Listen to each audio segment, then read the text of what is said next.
WeRiseMag.com. So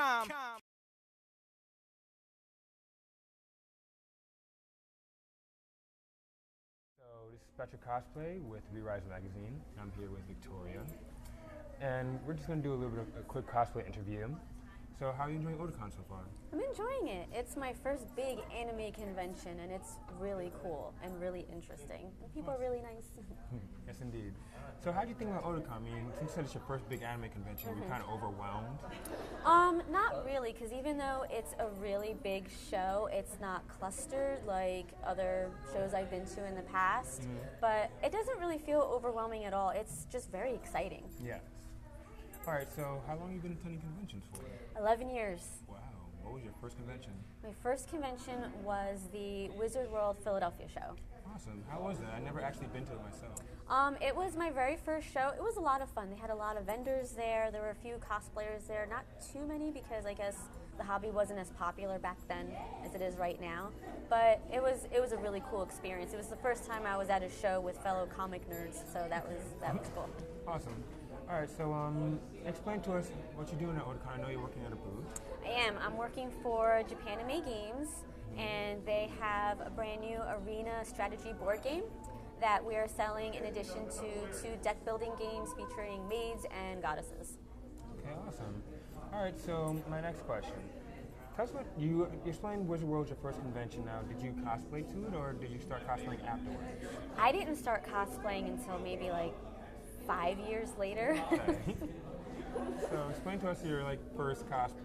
My first cosplay was Aerith Gainsborough from Final Fantasy VII. I picked her because I just loved the character. I love what she stood for, and so I had to get it custom ordered from Japan and had it sent to me, and it was really cool. I liked it. All right, awesome. So how do you go about constructing your cosplay? Did you learn how to sew, craft armor, props, and all that? I have very mild sewing ability. I mostly alter costumes. One example is I bought a belle dress from Beauty and the Beast, and it was a bad dress, but it wasn't quite right. It had this silly little brooch in the front with her picture on it. So I actually removed it, I sewed in some pearls, and I bought a pair of gloves and dyed them to match the dress. Then I got like a petticoat to make it billow out, a wig, and the shoes. So I kind of mix and match. Sometimes I hire other people to make things for me. All right, awesome. So what kind of tips would you give those who never cosplayed before and probably never been to a con before, but want to dive into conventions and dress up as characters that they love? What kind of advice do you give about making their own costumes? I would say there's a lot of tutorials on YouTube and through Google that you can look up. If you can't sew, there's a lot of people within the community that you can hire. Just Google cosplay and you'll find something. And there's also a lot of commissioners on eBay as well that you can order from. Okay. So my next question. In the cosplay community, how do you feel about some of the interviewers? Because a lot of the interviewers can be very creepy and unprofessional. And as a journalist myself, I hate watching that. Even as a cosplayer and as a regular person, I find it disgusting and disturbing. Yeah. So how do you feel about that? It's really a touchy subject, I know. Yeah, I absolutely hate it. I feel that it's a violation to the person who's being interviewed. And in a way, it almost seems like they're maybe mocking you, trying to embarrass you, put you on the spot, or they just want to do something to you that normally they wouldn't get away with. Yeah. So unfortunately, it seems like a lot of people who are saying they're press or photographers are just buying expensive equipment just to creep up on women at shows. I agree. I mean, I noticed a couple interviews myself out there watching several that a lot of cosplay interviewers seem to borderline, mainly they're dudes, in some cases some girls, but most of them will hit on the cosplayer or flirt with them or make inappropriate comments. And that just loses a sense of professionalism. Right. And then in some cases, press are being granted to people who are just going to come to kind of do that and get away with it. Instead of getting premium content and genuine interviews. So it's good to hear from somebody else about how that is in convention life. So what do you like to see from an interview? Like, what do you look for if someone wants to interview? What do you look for in that character? Like, say for instance, you get a message saying, "Oh, I want to interview you." How do you feel about? You have to look at their work and see if they're I do genuinely take a look at their website, or if they have YouTube videos, I go to their YouTube channel to check it out. I like interviews like this where we're talking about convention experiences, costuming, crafting. Yeah. That's what it should be about, not using this as an excuse to hit on women. There you go. Now, speaking of convention history, I kind of skipped that part. You said you've been going to cons for a while now. And you explained your first convention. Like, what are some of the cons you've been to? Like, what are some of the main ones you attended? I've been to San Diego Comic Con, New York Comic Con, Dragon Con, Mega Con, Baltimore Comic Con as well, and a few local shows in my area. Okay. And for those who don't know, where's your area? I live just outside of Philadelphia. Okay. Awesome. So you know other cosplayers in the area? Do you all like hang out and stuff? We try to. It's really hard because we're not costuming all the time. We all have our jobs and our families and our lives. So we try to. I've done a few photo shoots with some cosplayers in the area. So it depends on everybody's schedule. Okay. So let's talk a little bit about Dragon Con. That seems to be like the most popular topic at the moment because it's coming up in a couple more weeks. Yes. And if you guys don't know, Dragon Con is kind of like a fan favorite con. Yes. I mean, a lot of people talk about Dragon Con, especially a lot of the older crowd. It takes place in Atlanta, Georgia at the end of the month, leading on kind of like Labor Day weekend. And if you're in the area, you should definitely check it out. So explain to us, for those who haven't been to Dragon Con, like myself included, what is it like? It is costuming heaven. You have the best of the best at that show. Almost everybody has movie quality type costumes. And there's a big comic book crowd there. You see some anime characters too. You see a lot of Disney characters. There's a lot of group shoots that happen there as well, like a Marvel group shoot, a DC group shoot. And a lot of time they get special people to come out, like Stan Lee comes out to the Marvel shoot. Last year, Dean Cain came out to the DC shoot, which was really cool. He actually helped a couple, one of my friends proposed to his girlfriend at that shoot. Oh my God, and they were dressed as Batman and Batgirl. It was so cute. That's perfect. That is really cool. It's really fun. It's 24 hours for a few days, nonstop, and the people are great. The photographers are great. It's just awesome. I'm really hoping I can attend that con one day. All right, so let's touch up on another subject. How do you feel about certain cosplayers? What's your opinion on maybe commissioning cosplays? Like, I never commissioned a cosplay before. So, what tips do you recommend cosplayers who want to get their stuff commissioned? A good place to check is on Facebook, fan pages that some cosplayers have. They do put the word out that they are accepting commissions and what they can make. So, if you just go on Facebook and look around, or you can just email them and just ask them. But it's great. There's a lot of people who are willing to help. All right. And let's see. Another question I wanted to ask you. What was like one of your favorite convention memories? Going to a lot of cons, I know. Yeah, going to a lot of cons. I think my favorite convention memory was my first year at San Diego Comic Con. Me and a bunch of my friends crashed the G4 after party. They were having the Star Wars Empire Strikes Back anniversary party, and I was there working with General Giant. We got dressed up as Slave Leias. We didn't have tickets, but they knew who we were, so we got in, and we got to party with Seth Green, and I got to meet Jeff Johns, and just a lot of other people. It was really cool. That's really cool. I wish I could have partied.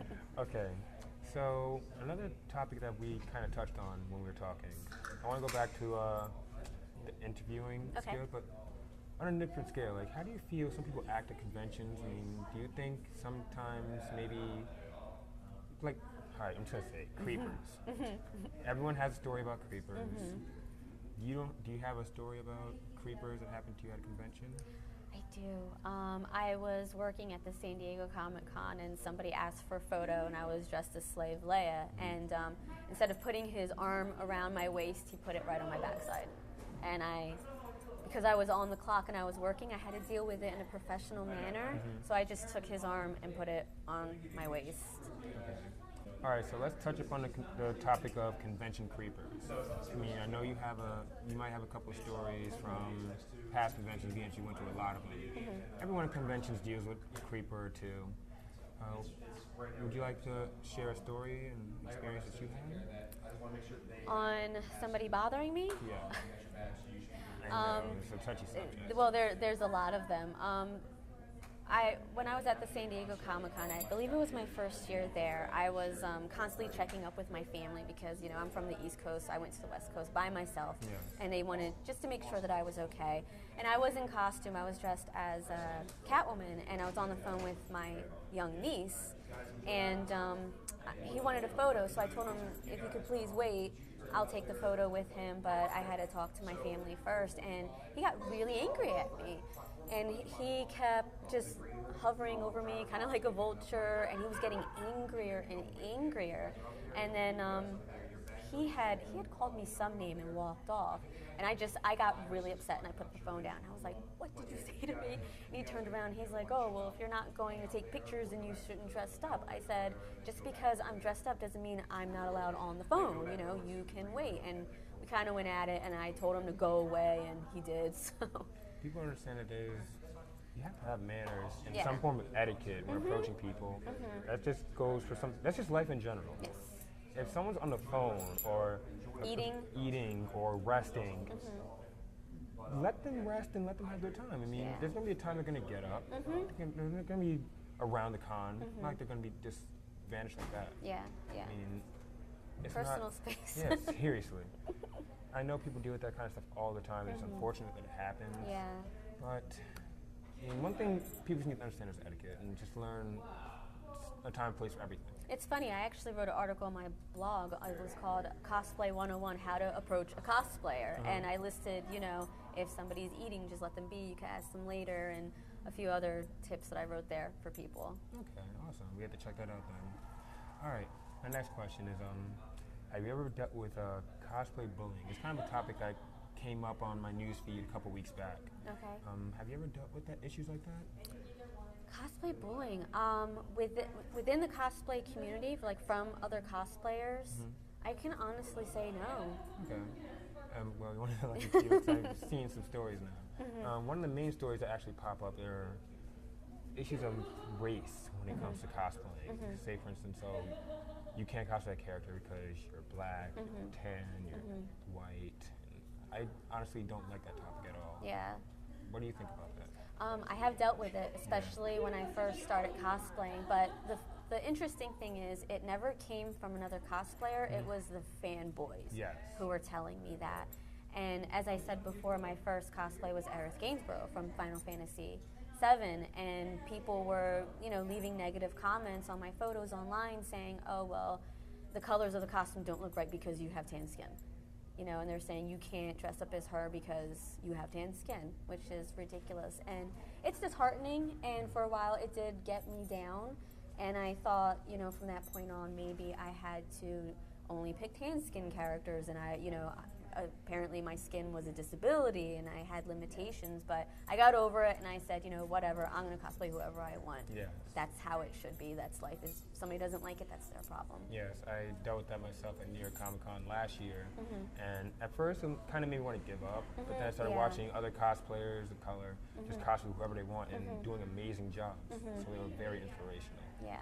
And one thing about cosplay that people don't get, people get scared of that kind of stuff because they on the outside looking in, so they see all the drama, but they don't stop and look at the good things about cosplay. For example, I met some of my best friends by cosplaying. Me too. And it's amazing, and you go to all these different places and meet all these new people, have all these moments, and that's what it's about. It's not about the drama. It's not about, oh, this person's cosplaying the same character I am, or this person said they don't like my cosplay, or this fanboy doesn't like my cosplay. It's just about having fun with your friends. Yes, exactly. That's what I think the most important thing about cosplay is. So, to those newcomers who are scared to go to conventions and cosplay, don't be afraid. Just come to cons, have fun, cosplay whoever you want. Doesn't matter what your skin size is, your size is, just go for it and have fun. That's the most important thing that anyone can stress at a con. Yes. And heck, if you might meet some friends at cons and next you know you guys are hanging out back at home. That's what's most important. So, one final topic. What conventions can people see in the future? I'll be going to the Baltimore Comic Con, and I believe that's next month. I'm not too sure about Dragon Con yet. That's kind of up in the air right now. In September, there's also a local show in Oaks, PA called RetroCon, and I will be at that. All right, awesome. We look forward to seeing you there. Now, Do you have a fan page where we can follow your work at? I do. It's facebook.com/Victoria Cosplay. Awesome. Thank you very much for your time, Victoria. Thank you. Appreciate it. Thank you. You're awesome. This is Spectra Cosplay with Re-Rise Magazine, signing out.